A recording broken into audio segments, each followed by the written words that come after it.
Bad luck can lose you, and now when we start over, we would start over from square one, basically.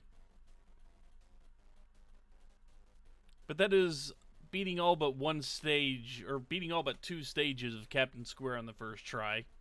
So no use trying that again until we get the thing that saves our progress.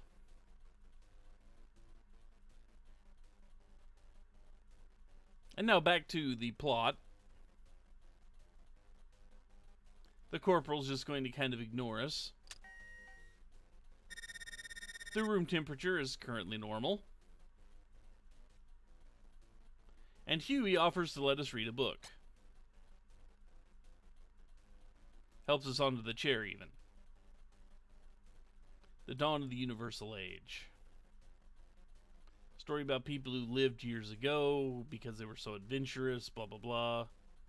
And Kirk just takes a second from playing Captain Square.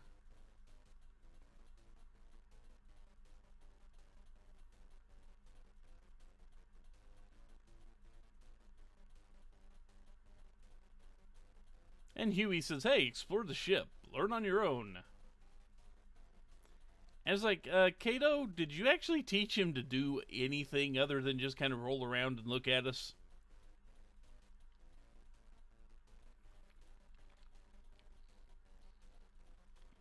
Which, to the date, no, he hasn't.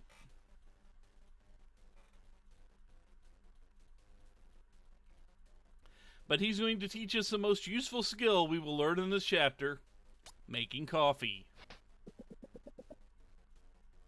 Which on this ship involves pushing a button and watching a cup slide down and getting filled up with coffee.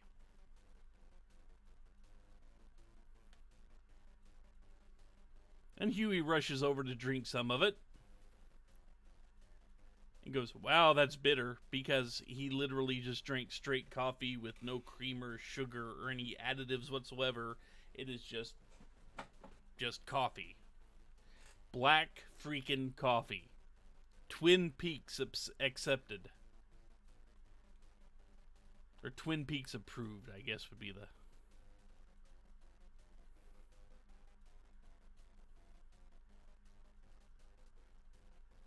And just very, very faintly in the background, you can hear the music from Captain Square. You may have noticed we have no other music in this chapter.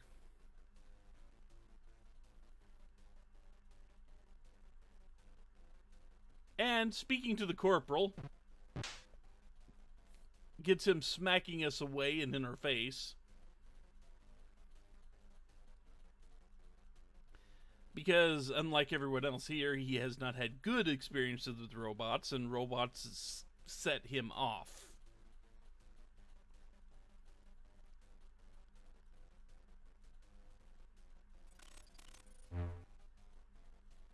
And the captain checks in. I'm sorry, it looks like the captain is in a sweatband and jogging suit. That's just how we're feeling. He's happy we're all feeling fine. And he notices Cube. He says, hey, I'd love to take a closer look at that later on. It's like, well, nothing to report. As you were, gentlemen. Basically.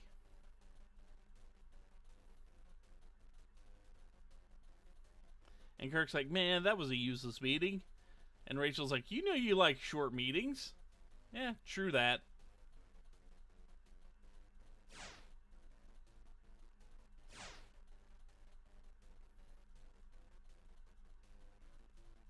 So those two have an offer to go see the cargo bay. To see the behemoth. Which he wants us to go see the mother computer first.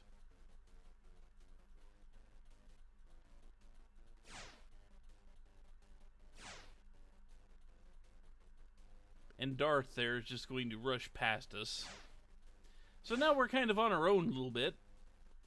If we wanted to, we could take another shot at Captain Square now. Which we don't.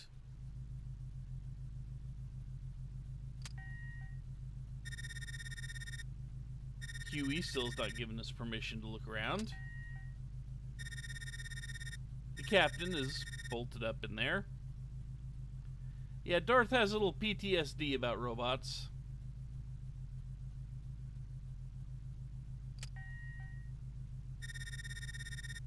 Rachel has granted us permission to enter her quarters. So, since we've got permission, we need to once again type our name in.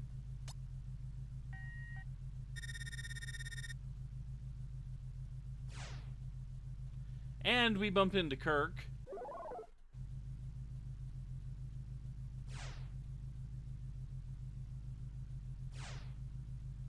Who's leaving her room.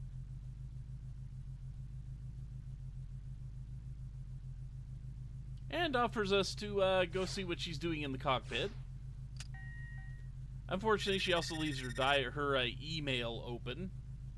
And we can see that Kirk wanted to talk to her about something in the cockpit. He was really happy about how it happened, and they want to go on a trip somewhere once they get back to Earth.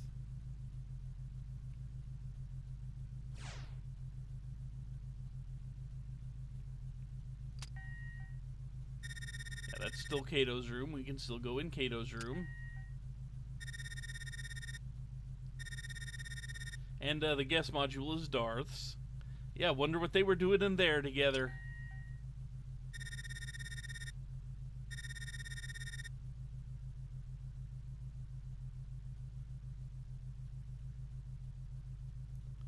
So let's see if I can make it to the cockpit to talk to Rachel.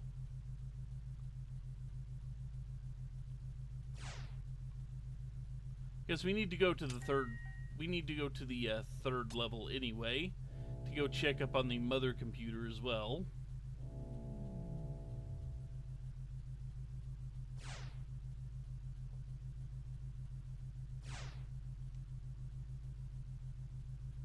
So Kirk and Rachel are both here.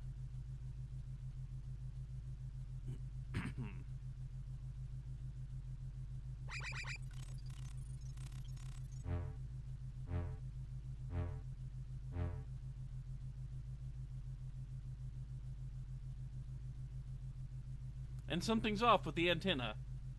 The main antenna is acting up.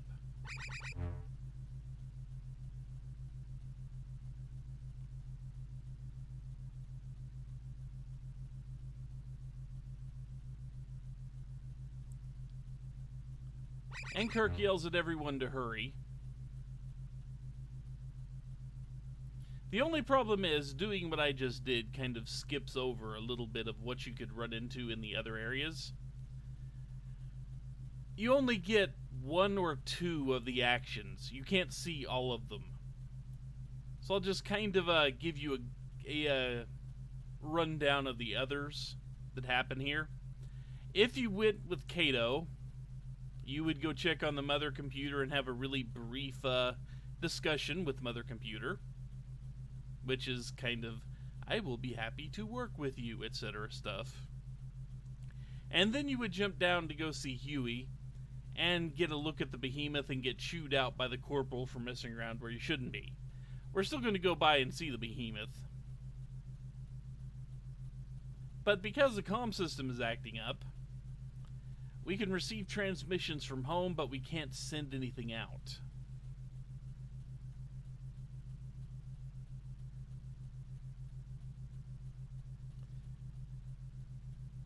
And just to put a point on it, they're going to kind of stand there until we talk with them.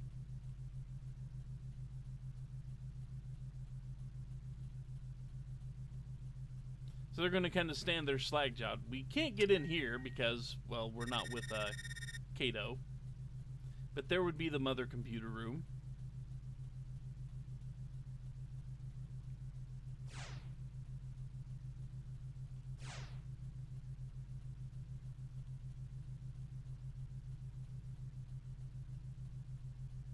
Still no energy source. At least he's still there for spare parts.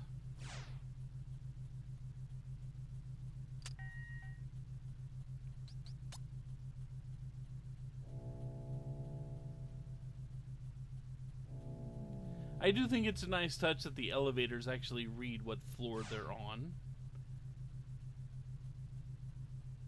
So anyway, now that we've done this, we can get in here. And we can kind of see the behemoth crawling around in there.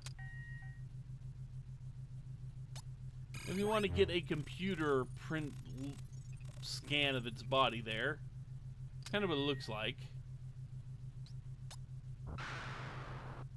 And that's what it sounds like. So there's the behemoth. We are transporting it for who knows what ungodly reason. But there we go. Yeah, it is kind of cute. Just a little bit. Cute in the way that, you know, it will actually destroy you in a heartbeat if it gets to. You know. Just saying. Anyway.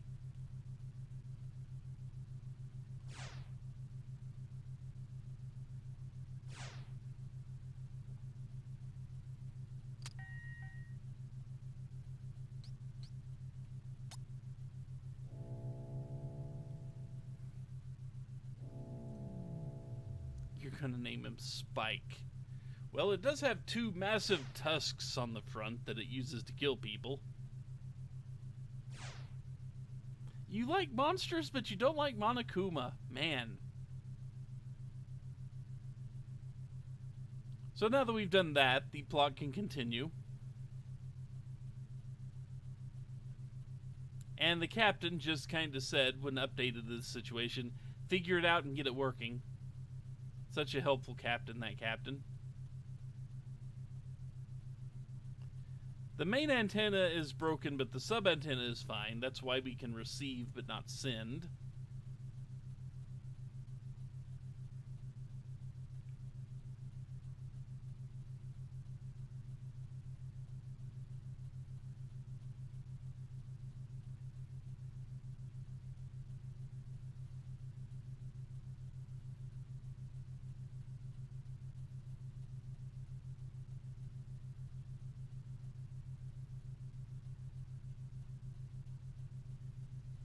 Now it's just a matter of getting the next bit to actually trigger.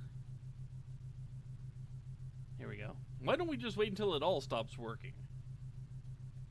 It's like, well, might as well be. Yeah, communication's not really all that useful if you can't send out any info. And Kirk's like, it's a pain in the ass. I'll just go out and fix it manually. And Kirk, no sweat, I'll just hop outside, tinker, and be back. Warp speed! Notice he likes to say warp speed a lot. This is kind of a catchphrase with him.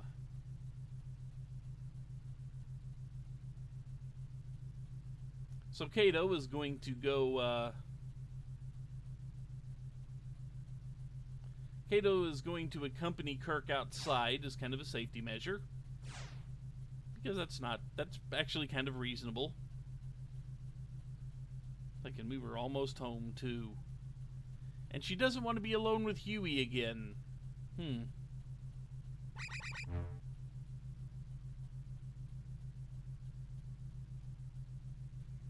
so the captain here, we got a hold of him, telling him Kirk and Kato are going outside.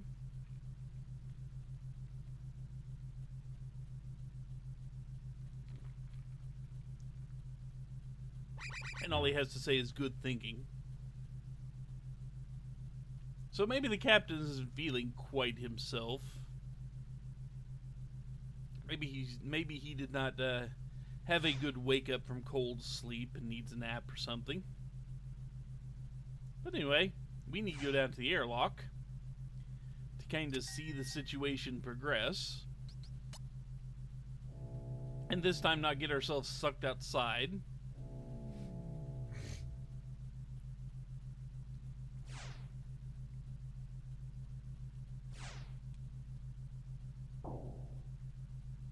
Which leads to a scene of Huey and Kirk at each other's throats.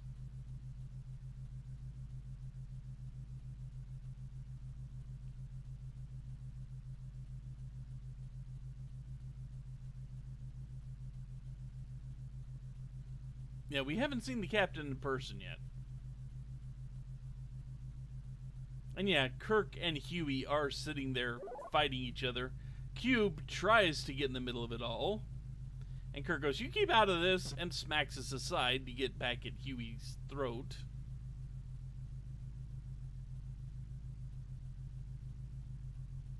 Kirk is clearly pissed off about something.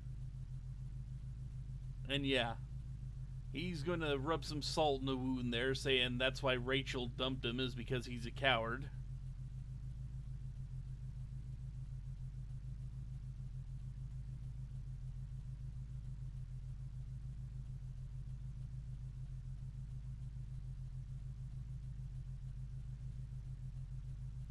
So yeah, we got some tensions between the crew members here. Well, remember, Kato didn't need anyone outside to push a button. He just, he just got out himself, too. Presumably there's a timer on his. Or he never went into cold sleep. Which means he'd be extra cranky.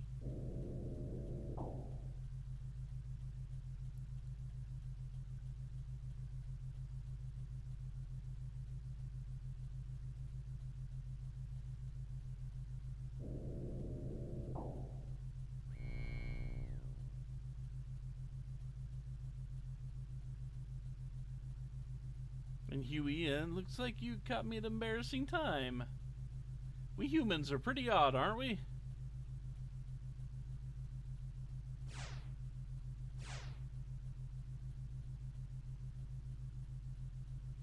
So, now that we've seen the scene at the airlock, the place to go now is back to the cockpit.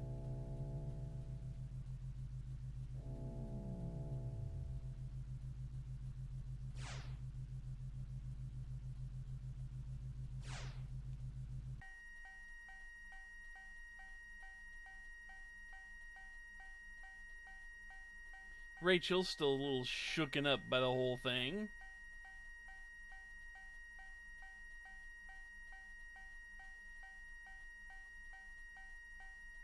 And she is clearly not happy about being stuck in the cockpit with Huey. And we hear Kirk say, "Alright, let's get to work." So Kirk and Kato outside.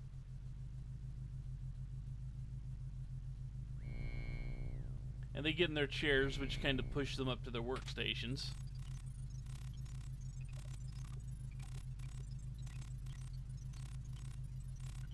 They can enter your password and switch it over to maintenance mode. And his password for the antennas. Huey and Rachel, they used to date. And I don't know if he actually did do anything directly to her. I don't think it's mentioned anywhere in the game. But she doesn't like him. Except for the fact that he's being pushy about trying to get back together with her. I think that's the worst he's actually done, but he's playing the quote-unquote nice guy about it. And trying to date her still, even though she's clearly involved with Kirk. I think that's the worst he's doing, but it's still bad enough to leave her unsettled. And he tries to put in his password and almost gets his password done. Yeah, not interested in Huey in the least. And you hear Hugo and Kirk out there. "Hey, Kirk, something wrong?" "Don't worry, it's nothing." Rachel calling out, "Are you alright?"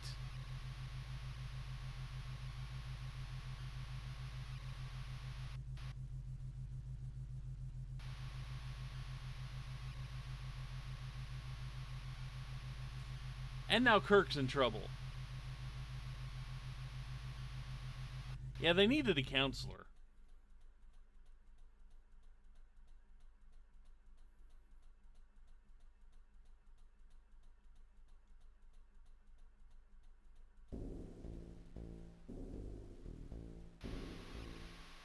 And Kato's like, oh god, his life support system just died. Rushing him back inside.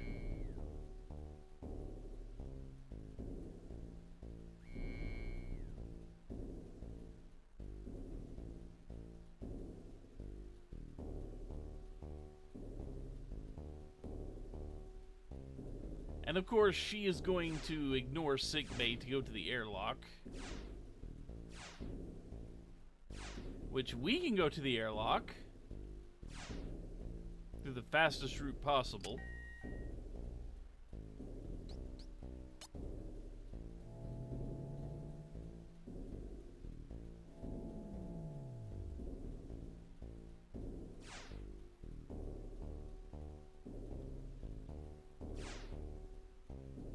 But we are not in time to see anything happen here.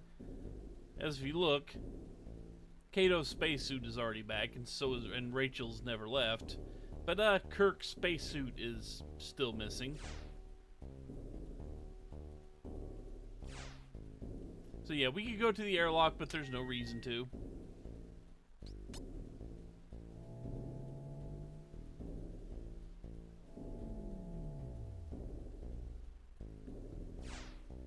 Yeah, you get to actually hear some music for once.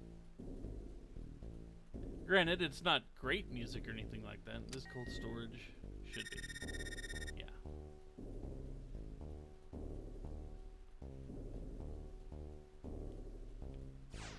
This should be sick bait.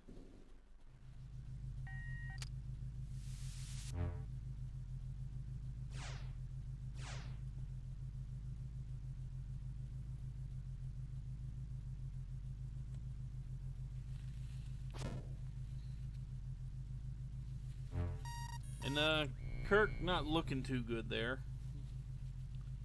Sides of his face are a little blue.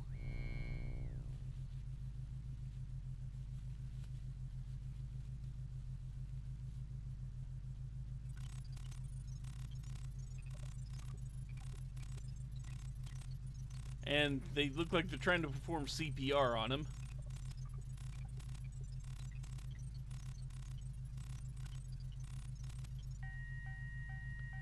That doesn't work.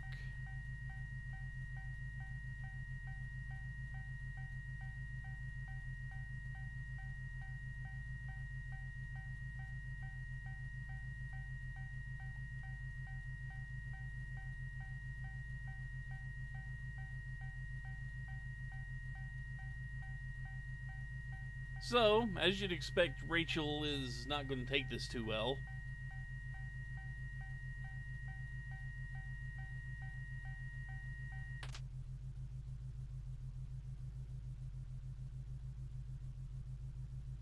And he's like, okay, where's the captain?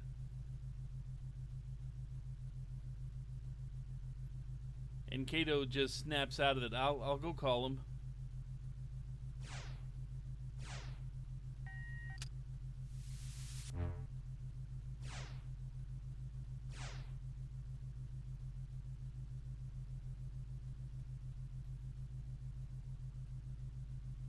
So now we finally have control again. Yeah, to think it just fail like that.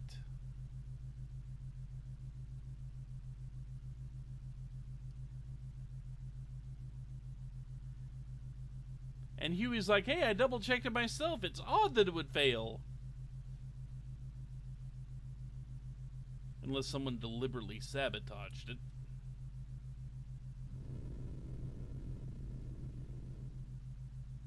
And, we just had a minor explosion.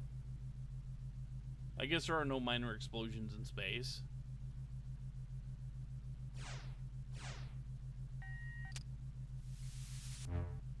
So, Hugo, we're going to come run back in.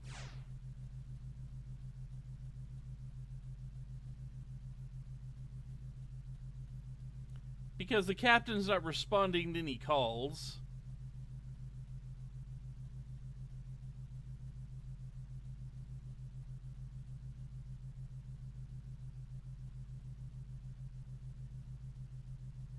And the corporal's like, good God, what the hell's up with this ship? And they want to go check out the explosion. The corporal's going to go check on the cargo. And Kato tells us to stick near Rachel. And if anything happens, he'll be in the cockpit.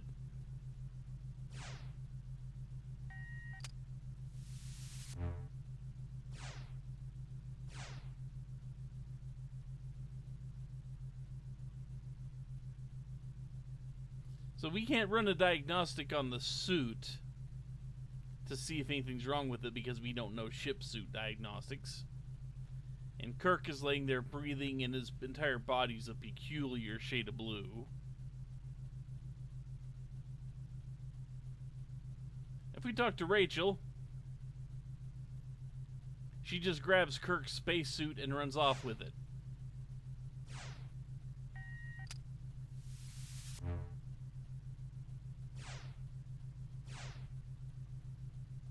So now we have a few places we may want to check out. Yeah, we should be very concerned at this point.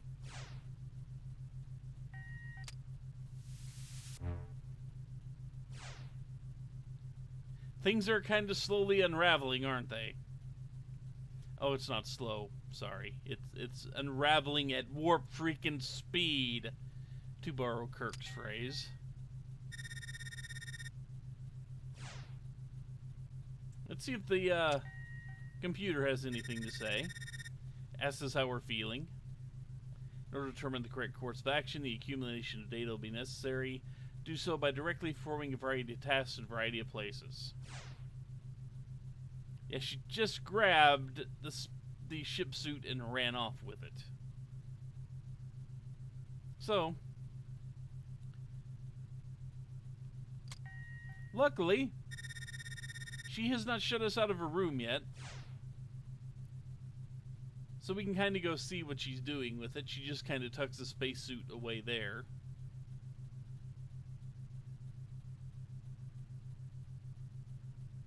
And refuses to believe that Kirk is dead. And is now just going to crawl up into bed and continue to repeat the phrase, "Kirk's not dead."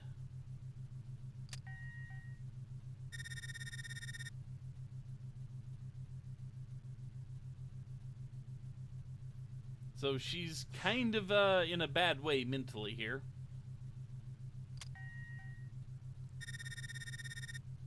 And sadly, Kirk never gave us permission to get into his room.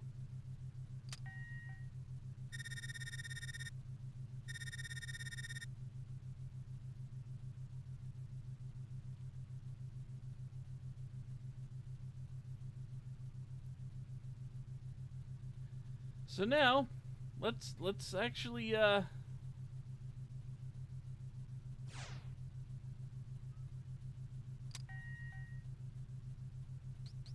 actually go see what happened with the behemoth.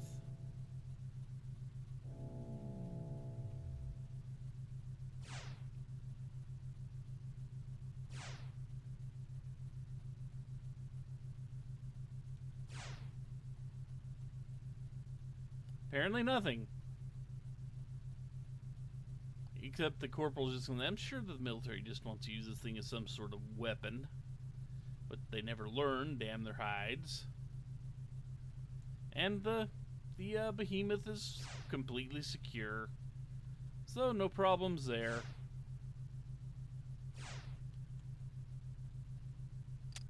So with that out of the way, let's go check on Hugo and Huey in the cockpit.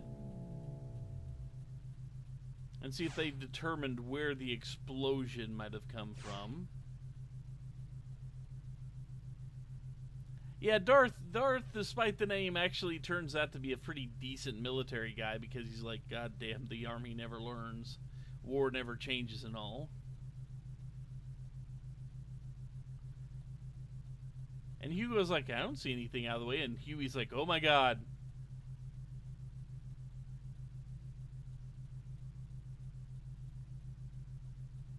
The antenna is broken off.